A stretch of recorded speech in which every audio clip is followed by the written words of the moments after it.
Video Game Book Club. Hello and welcome to the next episode. I'm not looking at my camera, I looked straight at my microphone. Well, welcome to the next episode of Video Game Book Club. In today's episode, we played... What? That is a little rift. Kind of like the Diddy Kong sound, though. It just came out like there was just like a tiny little... Like someone tripped and passed out when they landed. I killed a Smurf on my desk. In this episode, Anyways, we played the 2012 indie game FEZ. this game is made by like a handful of people. But the lead design guy, his name is Phil Fish. He's pretty infamous. Well, we're not going to get into it here because it doesn't really have much to do with anything. I knew nothing, and then I heard some things when looking into what the general perception of this game was. Yeah, I mean, like I say, we're not going to talk about it, but if you look at the online space with FEZ, it's kind of impossible to separate. All you really need to know is he was in a movie called Indie Game the Movie. It's really good. You should watch it.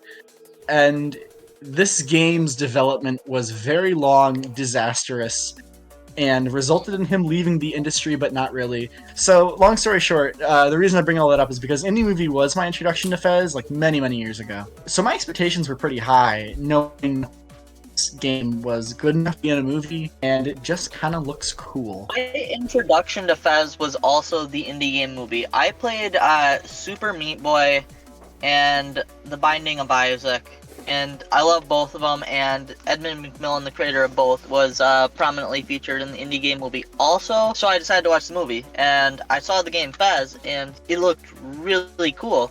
So I wanted to play it for forever, but the game never goes on sale, and I've just never bought it. How much is the game normally? I just played it through your library. Like 20 bucks, but we're stingy. 20 bucks, interesting.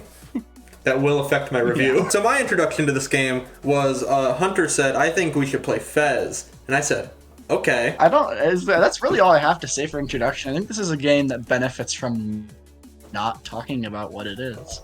So let's just jump right into it. Let's just jump right into it. I liked it to start with because I didn't know what I was getting into.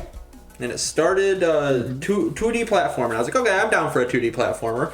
And then the world turned, literally. And I was very taken aback by the gimmick. It was very cool. It was also pretty janky, but that's to be expected. I think it was actually that janky. You just had to figure out how it worked. Well, wow, okay.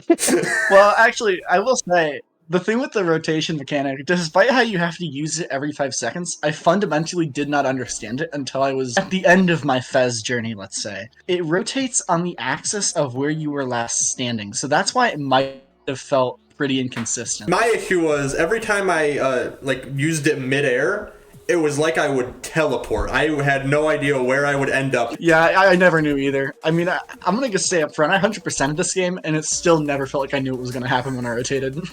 I could kind of predict it if I saw there wasn't background behind me. I'm like, okay, it'll rotate and I'll be able to walk to the side now. But any other time where it's somewhat unclear and you don't know, you never know. It's not that big of an issue usually because this game isn't actually that platforming centric most of the time, but it can be a little jank, I'll give you that. Right, it's mostly centered around the slow-ass climbing animation. Oh my god, I wish you could do stuff faster in this game. That was my biggest complaint. Oh my god, I was enjoying it. I could not muster myself to play anymore because everything's so slow. Everything! The way you walk, the way you climb, it all takes 5 years. And if you mess one thing up, you didn't know where you were going to rotate. You press the R button and it rotates and you fall now. And now you got to redo that entire platforming segment. I never want to touch this game again. And we're 7 minutes into the episode. Yeah. Wait, I'm starting to get the impression... I'm starting to get the impression we might have different opinions on the video game FEZ, you guys. This is about to be a very, very diverse call. So, this game starts, you get the little FEZ thing, and you start out on this village, and the game's main mechanic is you're going around collecting these little yellow cubes. Every 8 of them, you get a big yellow cube, and it tells you outright, alright, you get 32 big cubes, the game ends. And so you're just running around and flipping and finding cubes, and there's no puzzles at the beginning. And it's just a cute little platformer. Mm-hmm. The art style is very cute. And then there's another little thing. This game already gets a little meta on you. It does this little fake crash thing, which, kind of corny these days, very overplayed. But you have to remember, this game was made in a pre-Doki Doki Literature Club world, so it wasn't overdone to death to be meta. Yeah, I think that's pretty cool. The only issue is it's been done better now. Because, like, it didn't trick me into thinking it crashed. I was like, oh, okay, it's now playing an animation where it goes back to the menu screen. That's pretty cool. I should also point out, this game originally only came out on the Xbox 360, so nobody believed.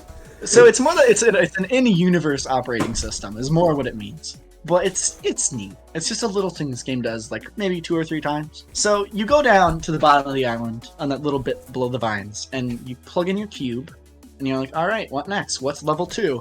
So level 2 is the entire game. It just it kicks you out the door, and it says, fuck you, this is a Metroidvania, which I actually didn't know. I also did not know that. I don't like Metroidvanias. It's a Metroidvania, but you don't really have to go anywhere in specific order. Right. Like, you don't really have to, like, get something and backtrack in, like, the main game. Like, you can just play, like, anywhere, anytime. I'd almost compare it more to, like, Breath of the Wild. Yeah, kinda. You just unlock everything instantly. And then it's knowledge checks and skill checks. It's not ever, like, an item check. I think... Until it is. I think the Breath of the Wild comparison is really good, except for when you get to the point where you have to go through a specific door to get to the next area. Because in Breath of the Wild, if I want to walk to, like, Zora's domain from the Rito village, I can take millions of paths to get there. In this game, I open my map, and it's like this weird isometric view. I got no idea what's going on, and you have to follow one specific path to get there. And it doesn't tell you which door. It does not tell you which door you have to go through until you, like, stand right on top of it. The map is so goddamn bad.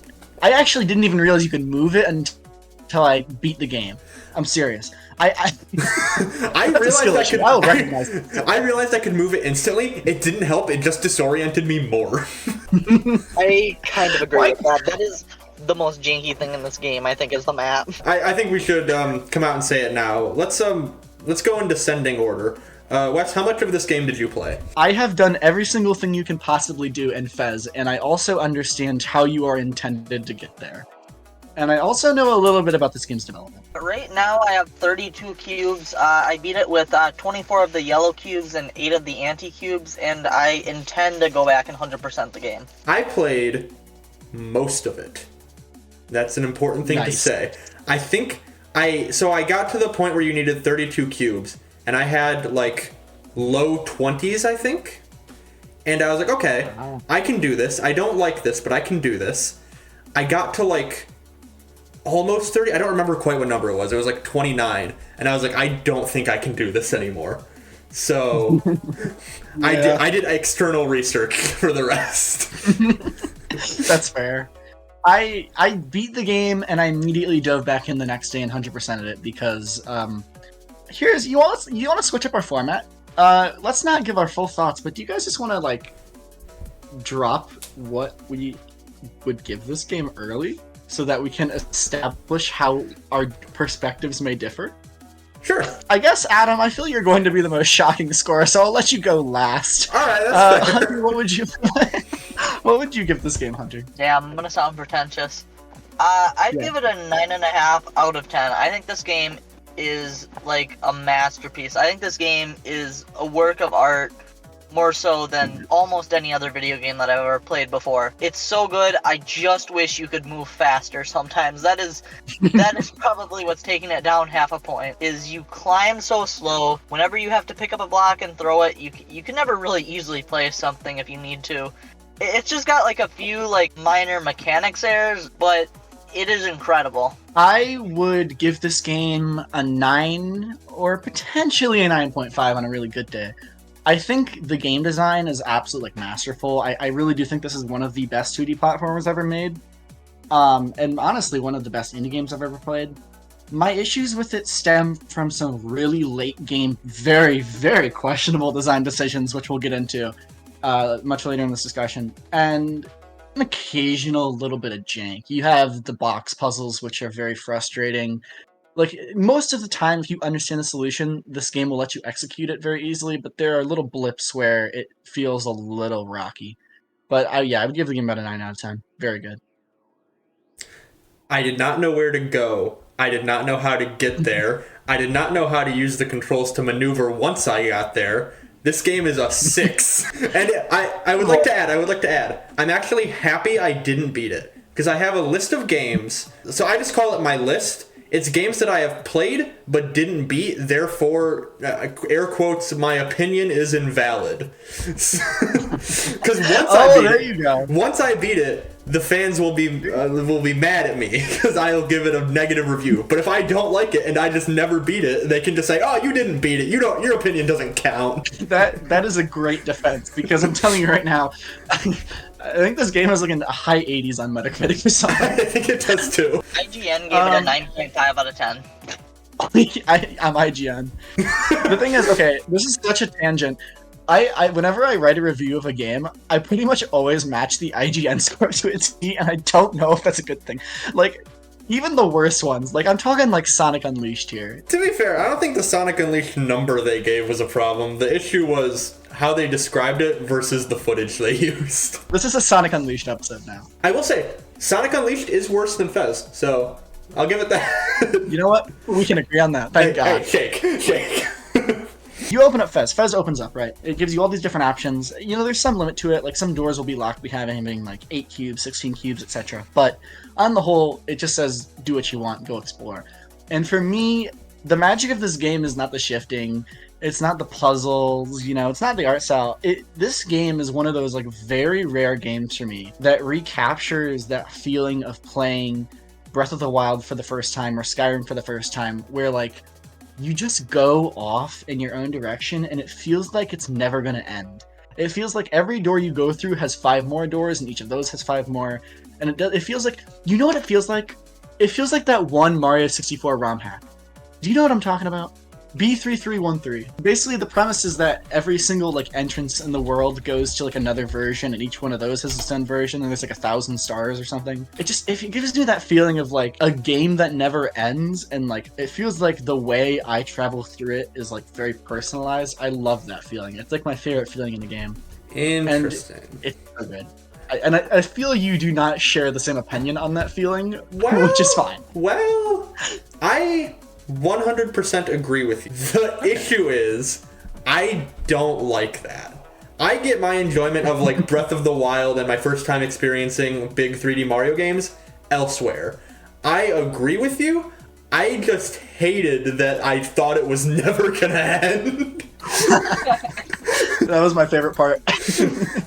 And I was really sad when it was over. Every time I found the end of a branch and every room was gold, I was sad because I wanted there to be more. Let's talk about, were there any moments in this game, any specific puzzles or specific areas that stood out to you? Adam, you go first. There was like a grassy swamp area I got to eventually. I don't. Here, I'll see if I can find a picture of it. I found the area. Yep. It was the hieroglyph room. Apparently, I wanted more of this, and there was not more of this. At least not that I could find. I'll let you know if there was. Oh, you have no idea what that room is, pal. You're gonna lose your goddamn mind when I tell you what that room is. You are gonna lose it. Yes, there are more areas that look like that. Oh, I'm sure they're easy to get to, right? My most memorable puzzle was I got to a point where you had to shift 2 ends of a bridge together, but there were some tears above the bridge, and the tears seemed to somewhat randomly appear. There's got to be some pattern to it, and I kept on being told there's a way to get around it. Like, the tears only make it harder, not impossible.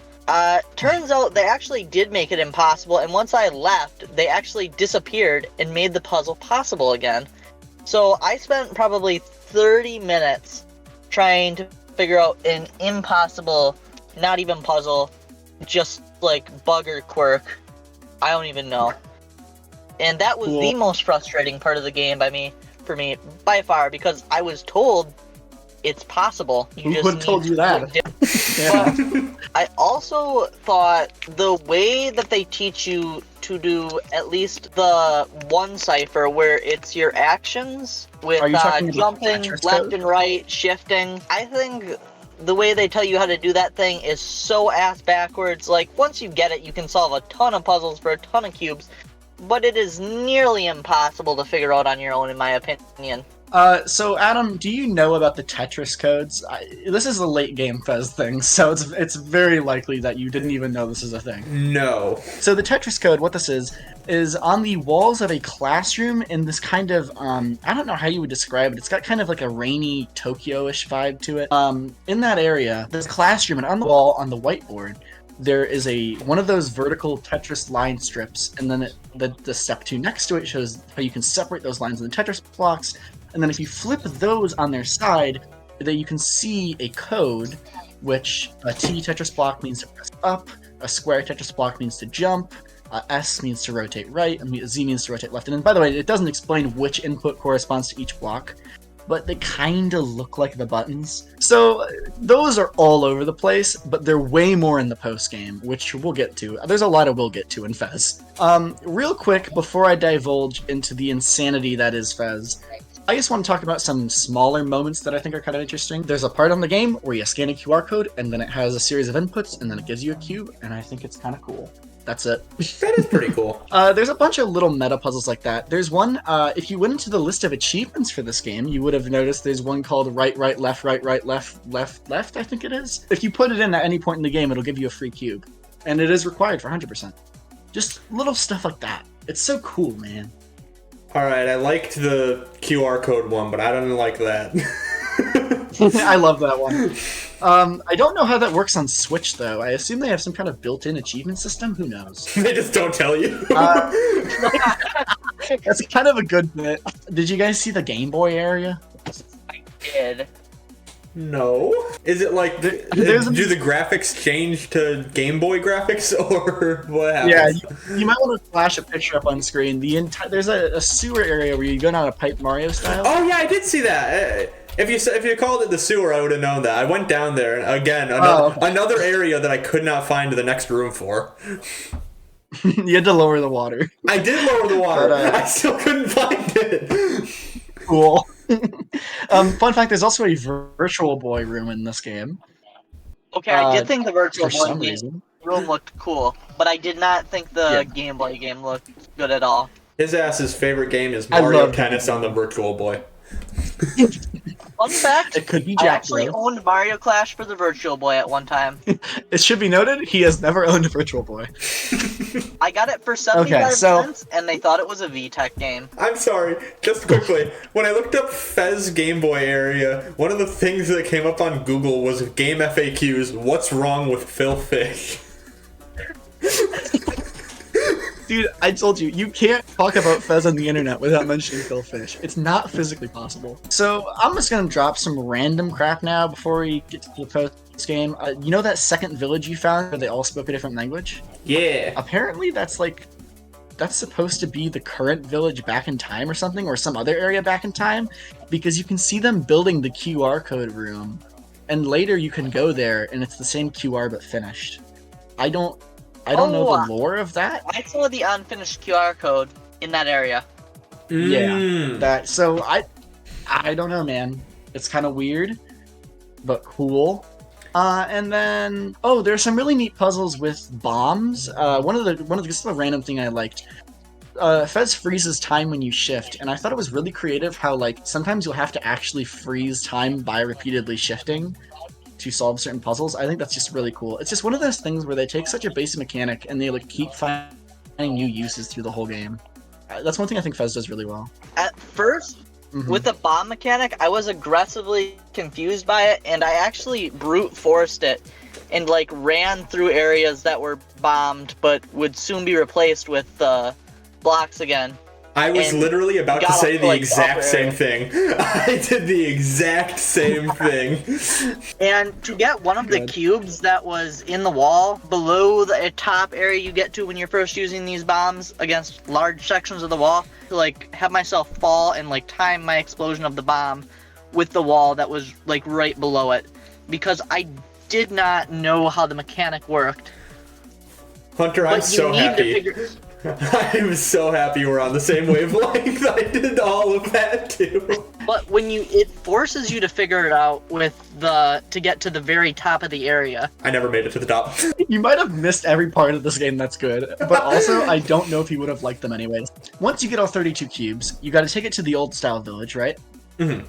Opens up that door, and you go up this weird moon jellyfish thing. Listen, you can 100% this game, and you'll still never understand like the weird symbols. Just quick gameplay thing that doesn't translate to the walkthrough I looked up. Does that area have moon gravity? Yeah, it does, and it's like very, very generous. Alright, that's pretty cool. It's also the only area in the game that uses it, and it lasts like less than 2 minutes. That's pretty cool. I like stuff like that. This game has a lot of like mechanics only used in one area. Like I know the totem that doesn't allow you to shift. I'm pretty sure that's only in one room, possibly two. It's only in one room, and I am so happy it's only in one room, because I love the shifting, and that was heartbreaking to have it taken away for a room. Just devastating. Mind you, for like 3 minutes. But once you get to the top of the low gravity moon area with the weird octofish things, I don't know, man. You enter this white area and you find, I think what did they call it? The collider, the super collider, hyper collider. They call it some shit. They got weird names for everything. They do, yeah. Oh wait, I think you actually find that at the bottom. Who knows? Whatever, it doesn't matter. You go through the portal and you see this really cool animation. And it's really long, and it plays some classical music, and it's just some nice psychedelic nonsense. I love it. It's like my favorite thing. I don't like psychedelic nonsense, so I didn't like that part. Wrong opinion. This is a great chance to say you didn't beat it, your opinion's irrelevant. How did you see that if you didn't beat it? The internet. Hunter, are you aware of the internet? Well, I'm not gonna get ahead of myself, but you're not gonna beat this game 100% if you don't know how to use the internet. After the psychedelic cool stuff, it ends on a drum solo, and then the game crashes, which I think is really lame. I think that's pretty funny. It's forgivable. I didn't know the game crashed after that. You can't agree. Well, it doesn't. It does the fake crash. It does the we're on a computer on an Xbox 360 crash. Oh, never mind. I wish the game just closed like Undertale style. Yeah, I was just gonna say Undertale. You beat it. Good job. So it reboots into the game and it starts normal and then it starts pixelizing and pixelizing until it's only like 5 pixels. I thought that was before the drum solo. And then oh wait, you're right. Yeah, I got it twisted. It crashes before, and then it does. Yeah, whatever. It doesn't matter. The point is, it ends on a drum solo, and then the game ends. And it doesn't really have anything but credits, and you're just like, okay, that was really anticlimactic considering how cool and meta this was up until this point. It's weird that it ended on like trippy imagery and a drum solo. However, if you watch Indie Game the Movie, which I'm going to keep bringing up, the psychedelic stuff does have some history with Phil Fish that makes it a lot cooler, in my opinion. So if you want the full context for why the ending doesn't completely suck, watch that movie. But yeah, other than that, there's not a lot to it. And that's how the game ends, and there's nothing after that. Actually incorrect. And now that we've... no, it's definitely right. Now that we're done talking about FEZ for good, let's talk about Sonic Colors DS. Boy, do I have an interesting review for Sonic Colors on DS.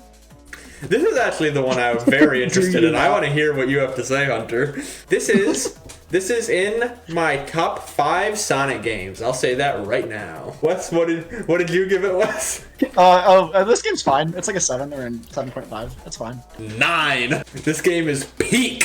Hunter. If this game makes my Hunter, top 5 Sonic games, it's only because I barely played any. Of the 5 Sonic games you've What played, about this the is in the first top 5. That's Boy, huge. oh boy, I did not enjoy this game. Solid 5 out of 10. Oh my god. That's brutal. I mean, it's only 2 points away from my score, which is only 2 points away from Adam's, but still. I feel like in these videos we normally start with the story. It's Sonic Colors. Yeah. There is not one. No. Sonic Colors on Wii hardly has a story. The DS version has like 3 compressed cutscenes and some terrible visual novels. Oh, you know what? Nobody Before- cares. All did not read one cutscene. That's fair. You're not missing much. Before we go into it, Have either of you played the Wii version? Yeah, I played it. No? Okay, Wes. Better or worse than the Wii? I'm gonna say I would rather play the Wii version because I much prefer 3D Sonic. I think the Wii version's got way more issues. Okay, let me put it this way.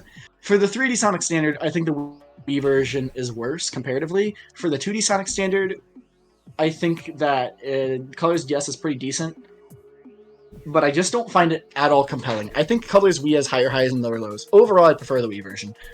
You see, But it's not my time. I don't even think the Wii version has higher highs. I think the DS one is a more complete package. There are so many things in this game that just do not exist in the main game, which is impressive. How did they even do that? How is the port, the shitty downgrade, better? I will say, like, as much as I prefer 3D Sonic and I prefer the Wii version of Colors slightly, this game does have more to it in a very strange way, right? Because it's got more characters for some godforsaken reason. Big the cat is in this game. Yeah, like, Charmy the bee? Like, okay, so this game does have more levels. If it does, it's only, like, because of the side missions. It has side missions in the way that, like, Sonic Colors Acts 3 through 6 are just repeats of stuff you've already played. Should be side missions.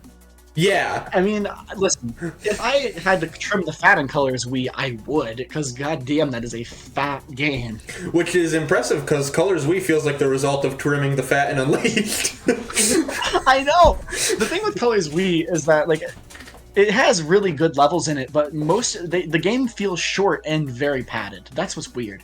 Like, that's what I mean by higher highs. Like, I would say, like, 1 act per zone of Colors Wii is, like, really great boost Sonic gameplay, and then the rest of it is just sludge. I felt almost the entirety of Sonic Colors for DS was sludge. Like, brutal. So, there's not much to talk about in this game, but there's 2 main points that aren't in the Wii version that I want to talk about. One is special stages. I hated them. Me too. I mean, Rip. Fine. They're not great. Yeah, they obviously go on for too long. But I think special stages in Sonic games have always been bad. Hard agree. I think these are like tied with Mania for best special stage in my book. I find Mania's the most frustrating, but I also think they're the coolest. Okay, quick summary. I have not played the Heroes ones, but I think, aren't they like very similar to Gen 3DS or something? Yes, but also even jankier. Like significantly jankier. Trust me, they weren't going to go with the top either way. I would say, I don't know. Okay, you know what? I'm just going to leave it at their top 3. Yeah, that's fair. I also want to clarify real quick. Sonic Colors DS is not Sonic Colors. It's actually just Sonic Rush 3. It's literally Sonic Rush 3, but with a Colors resprite. And you can't do tricks for some reason. There's no tricks. Yeah, I did notice that. Very strange. But what was your second point? My second point, Hunter, did you get all of the Chaos Emeralds and fight the final boss? I know Wes did. I did. I thought the final boss was abysmal. That final boss is legitimately one of the least rewarding, just most boring, bland. Like, it doesn't feel like it fits the game. Uninspired. I just did not like the true final boss at all. It was just... oh my god. It's alright. I can kind of feel it, though. It's got a similar vibe to the original Sonic Frontiers final boss, where it's just like, it doesn't really match the gameplay style, and it's like, it can be a little frustrating, but at the same time, I kind of admire that it's something new. Yeah. And it doesn't control badly. It was impossible to die, no matter how badly you played. And I played horribly. I think that boss took me 15 minutes. Child me would beg to... It took you 15 minutes... it's fine. Child me would beg to differ on not being possible to die, though. I died a lot. I did not die one time to the true final boss. I died 5 to 10 times. Maybe even more on the normal final boss. And I was so confused by what you were supposed to do in that one, and so frustrated. Wes was too. I had to tell him to boost. Yeah, I mean, I should have known at that point that the solution to every single boss fight in that game is just a boost, but yeah. Yeah, there were many. I do not think I enjoyed a final boss in that game. Well, okay. I will say, I think the bosses are kind of mixed to bad in Sonic Colors DS, but that's also the bosses of the entire 2D Sonic lineage. Like, okay, what you have to understand, I would not really call any of the bosses in Sonic 1 or 2 good. Like, guys, Chemical Plant boss, terrible. Right. It's but also worth pointing out that the bosses in Sonic Colors Wii are also mixed to bad. Oh, yeah. They're horrible. And I would say the Mania bosses are mixed. Like, there's a couple decent ones in there, but, like, dude, the Oil Ocean ones are both horrible. The final boss, and especially final bosses in 2D Sonic, like, Sonic 3 and Knuckles is the only one I think ever that nailed it. Final like, even the bosses iconic ones, in- like Third Robot. Final bosses in almost all of Sonic have been pretty bad. Yeah, they're not good. Like, Dark Gaia is visually cool, but mechanically, like, it's all cool. It's all cool on paper, but it doesn't play well. Time Eater is just horrific. Like, I would even go as far as to say that yeah. between the music, the Sonic Adventure, Supersonic sprite reference, the pure scale of how far it goes compared to the Wii version, I'd say this is like one of the better Sonic final bosses. And I said it was kind of just all right, but I think I'm agreeing with you. That is I don't think it's legitimately one of the worst final bosses I have played in a video game ever. Okay, never mind. Paper Mario Sticker Star has a boss that is 1,000 times worse. Oh yeah. But that's not a game. He's spitting. He's spitting. Do we have anything else to say about Colors? Yes. I guess we can just. I mean, we already rated it. It's pretty good. I have more to say. Oh, good. Yeah. Oh, please. Going through all the levels, it felt like you were just like speeding past like a million things, and then you just randomly get blasted by something that you couldn't see because you were going too fast. So it became a memorization game of, oh, I'm gonna hit there, oh, I'm gonna get crushed there, or I need to slide there. And the slide mechanic barely worked, in my opinion. You just went through everything like so fast, or when you did get, like, it didn't feel like there were any like cool platforming segments. It just felt like you would go fast and then you would get hit, and it just was not fun. I really want to jump in. That's the Sonic There are generations. no good. I was just oh my god, yeah. The slide mechanic is not good in any Sonic game. It's always terrible. You always hit the wall the first 10 times you play the level, and when you press it, he slowly slides through. The thing is, most of the issues you seem to have with Colors DS are things that Sonic fans just accept as fact. Things that I want to point out. I like memorizing the levels. In Generations, it's great, yeah. I like it in Colors DS I love also. I mean, if I played this game like endlessly, I would probably come to like enjoy those things. Right, just one straight playthrough is probably not the best way to experience it, but this is a fun perspective to have regardless. Can you put that one Miiverse post on screen about the spring? Hunter, we're kind of hating on you, but I can acknowledge that 2D Sonic games are unfair like half of the time. Well, it just didn't feel like there was any fun platforming in the game. It just felt like it was bullshit all of the time. It is the Miiverse thing. Like, Hunter, you are currently experiencing the Miiverse problem, I'm afraid. I don't even know what you guys are talking about. You'll see it in the It's video. for the better. Oh, okay. Is there anything else to say about Colors DS other than the fact that it is in fact a 2D Sonic game? I'm shocked you didn't have a lot to say about the Drill Wisp segment, Wes. It seemed like you were replaying that a lot. Okay. One thing. The way you access special stages in this game is there's one special stage per zone, I think. Is that what they call them? I think. It doesn't matter. Oh, yeah, pretty much. And the way you get it is in any of the first, like, 2 or 3 levels, you have to get 50 rings and reach the goal, and then you play the special stage. This is pretty traditional Sonic stuff, like, not that unexpected. Mm-hmm. I don't feel this was conveyed very well. I mean, there is a little icon on the level select that says like 50 rings next to an emerald, but it's not entirely clear what that meant. That or I'm stupid. Yeah, well, no, I but once agree, I did figure out that's... It should, like, good UI design would be like the first time it appears, it like is big on the screen and then it shrinks up to the top, because that's like pretty important. Yeah, it is important. Like you asked me, you asked me like how do you enter special stages, and I literally just pointed at your screen. Like it's not conveyed well. Right. There's no text. And then There are a couple like worlds or zones in this game where getting 50 rings is like a little too frustrating than it's more frustrating than it needs to be. Mhm. It's not ever like unreasonably difficult. But then I think the one truly bizarre thing this game does is locking an emerald behind playing a single player match of the multiplayer mode, which, mind you, it's not indicated that has an emerald.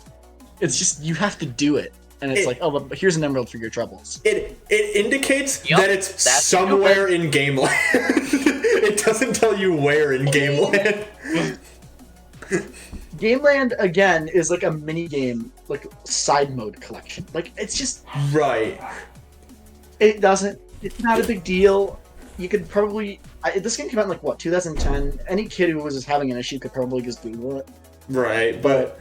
Still. Just the tiny little empty square of the Chaos Emerald not being there in Gameland always haunted me as a kid. It's like, it's somewhere in there. Do I have to like click a menu option? What do I have to do? And once I found out it's the multiplayer, to be fair, the multiplayer is kind of cool. Super funny. Extremely funny thing is that there's an option in Gameland called Special Stage, which is not what you need to do. Yeah. I thought like after doing the first 6, the 7th one would unlock, but nope. But again, it's a minor complaint in what is like a 3-hour game, so it's good. I like this game. It's fine. I enjoyed it. I think it's definitely one of those games that you should just like go back to every once in a while, because it's not going to take a ton of time to beat. Like literally just, screw it. I've got an afternoon, I'll try it out, and then like it'll grow on you slowly, like a cancer. That's every 2D Sonic. That's every single 2D Sonic game, pretty much. Except for CD. CD never grows. Yeah, CD just withers away and dies. Dude, if we make you play CD, I will reiterate, I thought this game was ass. Probably in the bottom 5 gaming experiences I've had. Oh my Bottom god. 5? Sticker Star could be the bottom 4 at least. I was gonna say, make this man play Rise of Lear. 1. No, Sticker Star is like 1, 2, 3, and 4. Hunter, if you think Sonic Colors DS is in your bottom 5 games, you need to play Secret Rings, you need to play Rise of Lyric, you need to play 06, hell, you need to play Unleashed, because you are going to find out something. I would prefer to be living the fine life. I mean, based on the complaints he had, he needs to play Generations. Oh, dude, I will not tolerate Generations hate. Now that we are done with Sonic Colors DS, I have to confess, I actually told a teensy little lie earlier. There's actually more FEZ after you beat the game. I can't believe this. This is ridiculous. I know. You lied to me about the game I didn't play? You lied to me about that? To be honest, once you beat FEZ, there's a New Game Plus option. Which is misleading because it just straight up continues your file. Well, that can't be that much content, though. That's like... Let's say if the base game is 100%. Let's say if the base game is 100%, it probably only goes to like 150, right? Nope. Okay, so the first thing you do when you get into New Game Plus, God, you guys, strap in. So you go to get your FEZ again, and you don't get a FEZ because you're already wearing one. You get the goddamn MLG shades. This game came out in 2012, and it's just so obvious. So they even like fall down slowly, like in the crappy old memes. So you get the shades, and what that does, it allows you to play, or at least view, the entire game in first person, revealing that FEZ is in fact a 3D platformer. This which is just blew my mind. Yeah. It was unspoiled for me. I still don't want to play it. So I should be clear, you can't actually move in first person. It's not like you can move in like all directions now. That's fair though. But now that you understand that every single world, every single level is in a 3D model, and that you can stand on any point of that 3D model. Like whenever you rotate, you're just moving in a direction on one axis, so you can pretty much stand anywhere in this 3D space. You know, with some little exceptions, with just how layering works. It's hard to explain. This whole game is hard to explain. I think that's how you would describe FEZ to someone, is that you can't. So this is the beginning of the end, I guess. This is where the game says, okay, you know, I'm taking off my mask. This is what I am. I am the most insane puzzle game you've ever seen. The first thing that you need these 3D glasses to do the first insane thing is, remember the Tetris code? I don't know if you ever noticed, there are these kind of thin purple pillars all over the game. Do you guys see any of those? They're like 2 blocks high. They I stick out saw of the like ground. 1 or 2 of them, Yeah, maybe 3. I saw a few of them. They were just kind of there. I didn't really acknowledge them. Yep. So those purple pillars are on the ground next to every purple pillar, or at least near one. You can find a Tetris code on the ground in that room, and that'll give you a cube. So that's your first-person thing. And then there are other rooms. I don't know if you remember, there's a kind of engine-looking room in the first village, and there's nothing in there, and it's confusing. Well, around that room, on sides you can't see really easily without first person, there are a bunch of posters of Tetris blocks. And in the top left corner of all those posters, or maybe it's top right, there's a little symbol. And this is, ladies and gentlemen, the first cipher of FEZ. You will have to learn numbers in a whole new language. So the way you are supposed to determine which numbers are which in order to solve that puzzle and many others is to find a whiteboard, chalkboard. It's on the wall of one of those school rooms. There are just straight up some equations using those symbols, and you just have to solve for the values using those equations. Algebra is required to beat FEZ. Man, you know, maybe I'm happy I stopped when I did. It sounds like I. Oh, you have. It sounds like I buddy, got out before the rabbit hole got too deep. Lock in. You have no idea, okay? There are things that not even Hunter knows about that just go utterly insane. So once we get the numbers, we can solve that puzzle and some others like it. Do you guys remember seeing the bell? Yes, I rang it. I do. I looked up the solution.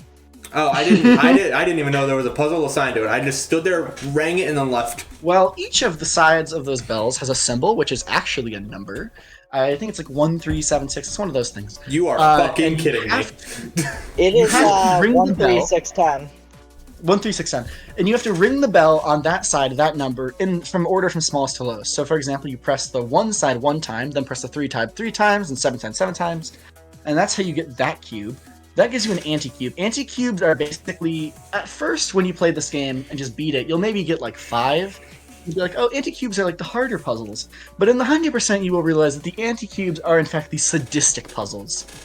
Our next sadistic puzzle, did you guys ever make it to a clock tower? Yes, I think so. Point is, that requires you to wait weeks. you can do it using the changing your system's calendar, which is pretty much the only way to do it. But yeah, you have to sit there for, I believe, each side, each ticker, like each hand of the clock. One takes like 50 weeks or something, or 5 weeks. One takes like 5 hours, 5 minutes, something like that. So you just have to screw around with your system clock and calendar until it lines up perfectly at the top, and they will give you a cube. So that's one of the most insane puzzles, but it gets crazier. Better believe it. So, Adam, do you remember that picture you sent, that hieroglyph room? Yeah, very cool room. I'm sure it's easy to access. I love it. No. The mushrooms are very pretty. I love foresty aesthetics. I'm sure this will be one of the best areas in the game. That room is insane. Adam, I don't know if you still have that picture pulled up. I do. Do you see if there is something to the left of that monument? Chest. I tried to get up there. I couldn't figure it out. Oh, no. Down on the ground. On the ground right in front of the big purple rock. On the ground right in front of the big purple rock. There's a little squirrel. So what that is that is a fox, and that is a dog. Now you might be thinking, what the hell does a fox and a dog being next to this purple rock have to do with anything? You sound insane. That isn't a fox and a dog, Adam. That is a quick fox jumping over a lazy dog. And if you know what that is, you would know that is a phrase that uses every single letter of the alphabet. And what does that indicate? That is not any rock, Adam. That is the Rosetta Stone. That contains every single letter of the alphabet in order is the intended way to understand it. So, Adam, do you think you could have figured that one out?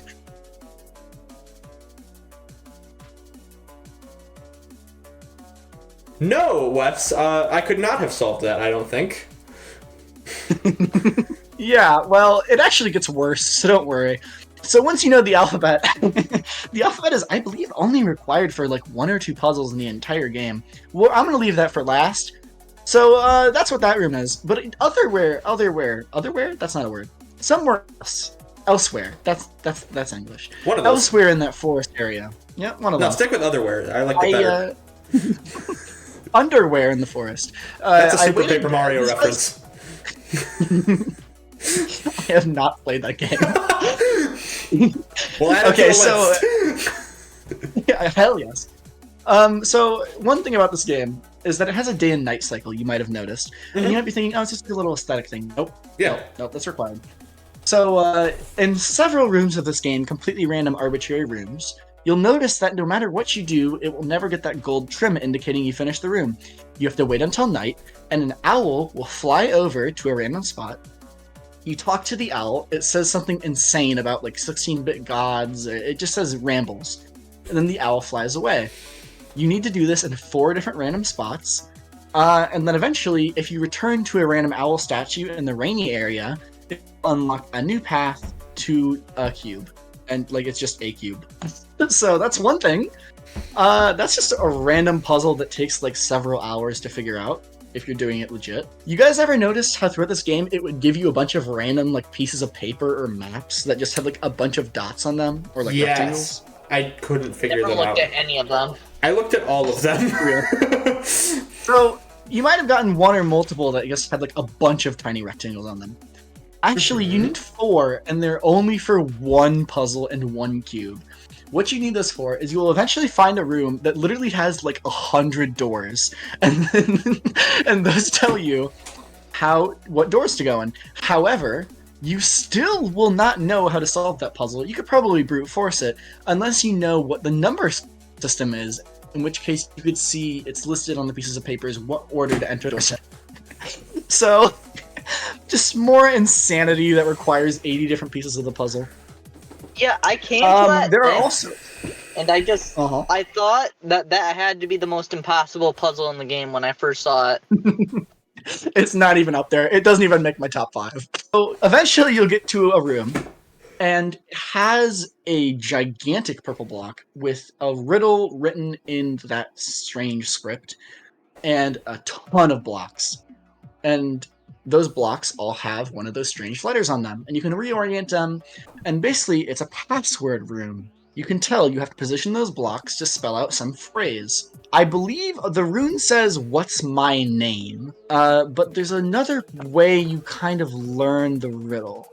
Give me 1 second. I need to recap. The solution is so bullshit that I genuinely don't remember how you're supposed to come to that conclusion. There are 2 hints. It says, "What is my name?" And the hint is, my first half is what is, my second half is half of what made it. So, let me break this down for you, because it's unbelievable. My first half is what it is. Well, what is the first half?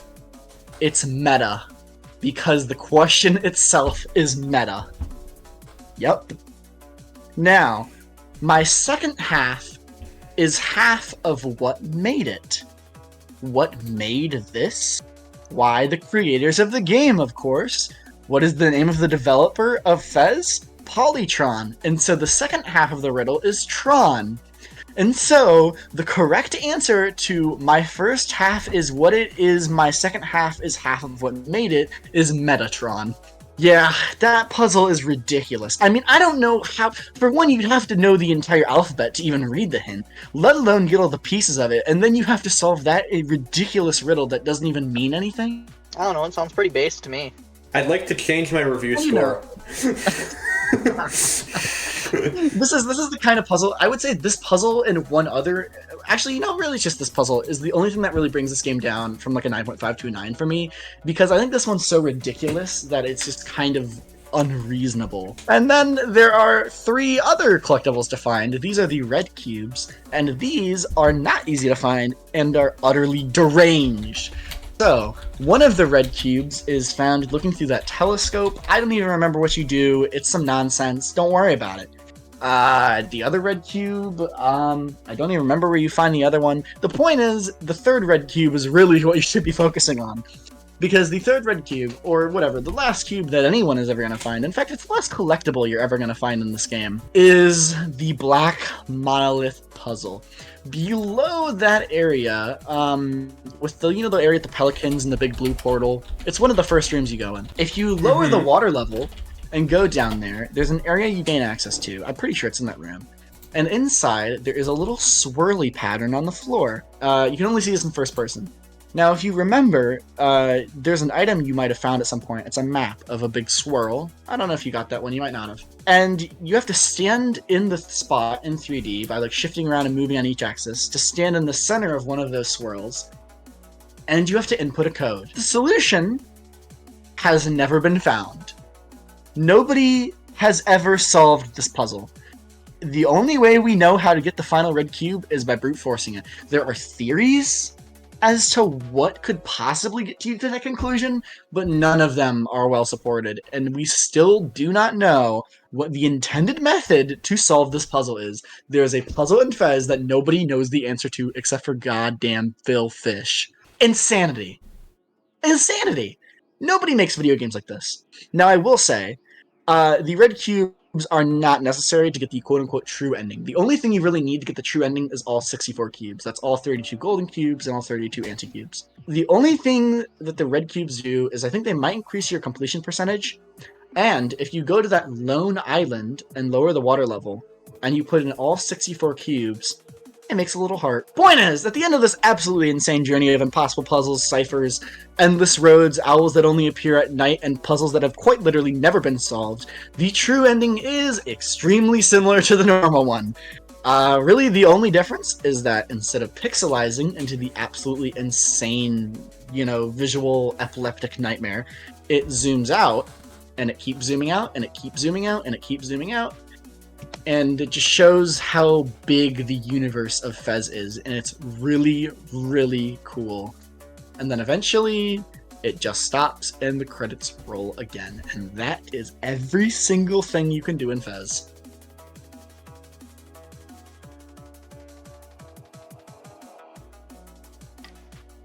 Yeah. Now it's time for the Phil Fish segment. No, we're not doing a Phil Fish segment. No. I encourage all three viewers to watch Indie Game the Movie if you want more. Oh my god, you guys, I forgot the funniest thing in this entire game! This game has a great joke. I'm not even kidding you. This is not a cheat code. This is literally an intended feature. I believe there's no indication that this game can teach you that this is a thing. But in New Game Plus, if you press up twice and then press up and jump at the same time, you can fly. And it works everywhere. What? No! Yes, it's real, and it's an intended feature, and I don't know if it's ever required, but it's not a cheat. It's an intended way of navigating the world. Phil Fish, Yes. No! I can't believe he went and made the game playable in the last half. That is some bullshit. No! Like, I swear to God, like... If I have to suffer, you have to suffer too. But the thing is, though, I love this, and the reason why is that imagine playing FEZ the day it came out and working as a community to solve these puzzles, and one guy's like, dude, I'm not even fucking kidding you. If you press up 3 times and then jump in the same frame as I was pressing up, you will fly. Every single person that thread is going to be like, kill yourself, you're lying, what are you even saying? And then they all try it, and then it works. That is so bold. I love it. This game, it's subversive in the most ridiculous ways, and it's great. And the thing is, the initial playthrough, you have that Breath of the Wild-esque exploration, and it scratches a different itch. But in the post-game, it becomes something completely different. It becomes an internet-wide puzzle to solve, like a community-wide puzzle to solve, with impossible solutions and ciphers and codes and obscure secrets. And it's like, it's 2 games. It's a fantastic 2D platformer and the most insane ARG you've ever played. It's worth mentioning, I've been obviously very negative this episode. Yes. Everything I've said, I completely recognize, just not my thing. Not big into puzzle games, not big into Metroidvanias. Every positive you've brought up, I've been like, don't like that. When you say it's a game that'll never be solved, I'm like, I don't like that. It's obviously just not my thing. That said, I'm lowering my score to a 4 out of 10 after you've explained New Game Plus. Yeah. Oh my god. I'm not a huge fan of Metroidvanias, but this game just honestly didn't feel like that when I was playing it, because it wasn't like you had to find some random ass collectible and then come to like some stupid point. Maybe it's like that in New Game Plus, but in standard game it just felt like you can go anywhere, anytime. Like it didn't really feel like a Metroidvania at that point. I got to a point where I did not know where to find cubes, and I was just wandering around aimlessly, and I hated all of it. So that's when it started feeling like a Metroidvania to me. That's what Metroidvanias are to me. Just wandering around aimlessly, no clue where to go, scared. Yeah, I mean, listen, I'm not always crazy with Metroidvanias. Like, I think Hollow Knight's just alright. But, I mean, I know I'm gonna get crucified. Like, listen, I think the game's like a 9 out of 10. I just mean, like, it's not a game that I have... It's not a game that I think is, like, fun that much for me. I just, like, really admire it. This is a game that is earnestly very fun for me to just sit down and play. I loved, like, every second playing this. And even though the 100% got ridiculous, it was funny and it was cool. Like, so I can understand why someone wouldn't like it. I fully understand why the things I love about FEZ are very, like, divisive. You know what? Because honestly, if you phrase it a different way, it's bad. But to me, it's good. I think you just perfectly conveyed the difference between us. Because you said, like, you admire Hollow Knight, but you don't have a ton of fun playing it. There is zero admiration in my soul for any game ever. It's literally, did I enjoy sitting down and playing it, or no? Yeah, I guess there's a difference in philosophy. If nothing else, I think FEZ is just a masterpiece. No doubt in my mind about that. I think that it's one of, like, very few truly unique games, honestly. Oh, it's unique, all right. Yeah, if nothing else. Don't know if I think Isaac is more inspired or not. I think Isaac is a very inspired game as well, but you can find more things like it. This is just random thought. Yeah, I think Isaac it's kind of a culmination of Edmund McMillen's entire life in a way. But in terms of gameplay, I don't feel that it is revolutionary in the same way FEZ is. However, again, if you watch that movie, FEZ is a culmination of his life. I mean, if you look at the games he played and his inspirations, he doesn't just wear them on his sleeve. He, like, totally subverts what they are. So they are, in their own ways, very inspired. I feel like they're both very artistic. You can consider Yes. those games both very artistic. I would consider FEZ a pretty good example of games as art. Like, I would lump it in with, like, Metal Gear Solid 2, with just, like, a game, and Mother 3, I guess. Which is just an insane lineup, I realize. But those are, like, the games I think you can, like, easily just, like, argue are, like, their art. I think that FEZ is a very good contender for that. Yeah, I'm not an art guy. My favorite art piece is, you know that banana taped to a wall? I like that art piece. Yeah! I liked Isaac's gameplay. I didn't really see... The banana on the wall is Uncharted 4. Which is a 10 out of 10 game. Oh, yeah. But it is a banana on a wall. Like, all of those games you mentioned, I enjoy. I can have a good time with them. Not an art guy. I didn't really find much deeper meaning in those, personally. Fair enough. So, with our snobbishness concluded, I guess before we do our wheel, I actually need to decide what I'm gonna pick. Yeah, I've decided already. I've got it down pat. Okay. I have already decided what I'm gonna play as well. All right, here we have the Wheel of Games, where we decide what game we play next. Only I can see this. I have forbidden knowledge. The other two, Hunter and Wes, not allowed to know this until I tell them. So we're just gonna pick one game, and then we're gonna spin the wheel, and whichever one it lands on, we have to play next month. We have to play. No choice. No choice. Unless you, like, really piss and moan and cry a lot, then we might, like, little Yeah, change it. All right. Hunter, you can go first. What game would you like to pick? Grand Theft Auto 4. Banger. Same pick as last month, isn't it? No, I picked FEZ last month. Oh, right, yeah. Oh, true. We did play that, didn't we? I forgot. All right. Wes, what is your pick? After much deliberation, I have landed on the most random ass game, Lego Star Wars: The Complete Saga, not the new one, but the old one. Yeah, the one that was on like the Wii or something, wasn't it? Yeah, it sold like a bajillion copies. I think it's in like the top 20 best-selling Wii games.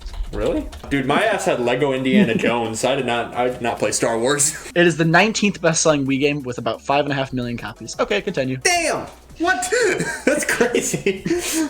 It is crazy.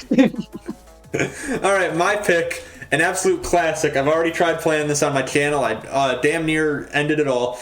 Sonic Heroes. I have to play it this time. If I have to play it, maybe I'll get farther. And we will not be expecting that everybody plays all 4 stories. So Hunter, just full context, there's 4 stories in Sonic Heroes.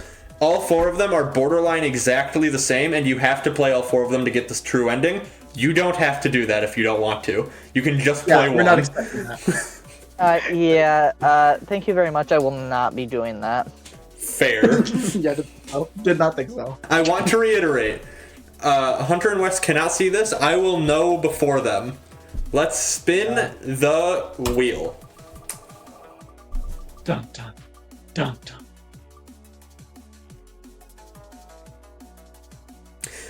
It's Sonic Heroes, isn't it? So what do you guys think it is? I think it's Sonic Heroes. You sound excited. A little bit, but you would have a reaction to any of these, I feel like. But I don't. I'm pretty excited for all of these. It's Sonic Heroes. I know. Okay, you know what? I'm hyped for that though. Oh, maybe next time when you guys own the YouTube channel, you'll get a little luckier. All right, let's do bonus game wheel now. Oh, it's the wheel again. I am gonna say right now, I am on the bonus wheel. I am vetoing Portal 1 because I want to play it with Portal 2, and I'm vetoing Murder of Sonic the Hedgehog because it is too damn short. Right. Just quickly, if it makes you feel better, on the second spin I accidentally did, we got Lego Star Wars. It doesn't make me feel any better. It makes me feel worse. Second place. So, bonus games. This is a shorter game. Oh, can I add Sonic Mania? Sure. I know that's a weird place. I already know exactly what I'm picking. I already know exactly what I'm picking. Okay. I think 100% his ass is picking Sonic 3 and Knuckles. Hey! Shut the fuck up. All right, now, let me wait for the F11 to exit full screen thing. There we go. All right, now we are doing the bonus game. This is Leave it in. No. This is a little extra game. We take a break from the main, usually hell game that we play. So this is gonna be our break, right, Hunter? This is the game we're gonna play to take a break. Yep. Uh-huh. All right, we'll see. My pick. Screw you again, Wes, calling me out. Sonic 3 and Knuckles. Shockingly short. It's 2 sittings for me, I think. Yeah, about. I'll probably beat it in 1, just full transparency. I mean, me too, because I played it 100 times, but still. Well, my pick, similar but oh so different. Sonic 4 episodes 1 and 2. Episode 1 and 2 and Metal. With Metal being optional. Yeah, you know, I have to play Metal, but, you know. Yeah, I'll do it. A Peak and its sequel, you know, if we're being real. Uh-huh. And Hunter. What the hell? Okay, and of course, I'm picking the classic Dragon Warrior 2 for the NES. Only 28 hours long. What? No! I mean, I'll do it. I'll do it. That is not a bonus game. I do have a real bonus game in mind. Okay. North and South for the NES. What is that? What? What is that? It is a Civil War themed strategy game for the NES. Oh shit, this is on the Commodore 64? The Amiga, the NES, it's on so much. if you had 3 2-hour games on a desert island, you would pick North and South, Sonic 3 and Knuckles, and Sonic 4. I'm gonna keep it real with you guys. I'm kind of hoping for North and South here. Me too. I would like to change my bonus game. Alright. Whatever floats your boat. I am selecting North and South for the Nintendo NES. And I am also going to change mine to North and South. We don't even know what this game is. I have actually played it once, but I did not win and I did not understand it. Okay, I would like to point out we are all picking different games because Wes, the way I've labeled it, you specifically picked North and South on the NES. Hunter, you didn't specify, so I just picked Atari for you, and then I picked the Commodore 64 version. Spinning the wheel.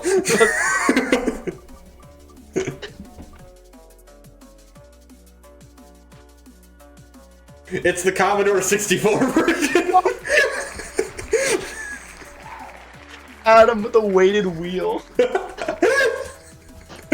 Oh, God. Okay. You picked Sonic 3 and Knuckles. If you had that change, we would be playing Sonic 3 and Knuckles, but we are in fact playing North and South with C64. Can we all play a different version of North and South? Wes, you have to play the JP release. You have to play the JP release. Yeah. I'm gonna play the Famicom version. Hunter, you're gonna play the NES version. Adam, what version you want to take? I'll figure it out. I'll play the Atari version. You're gonna come back here saying you read a book called North and South. I do own a book called North and South. I'll get it to you, Adam. I'll get it to you by the end of the month, but I ripped off the cover on accident. So, just so we're abundantly clear, next month's discussion is North and South for the whatever in Sonic Heroes. Wait, guys, what are the fucking chances that there's a Japanese version of a game called North and South of the Civil War? That does not exist.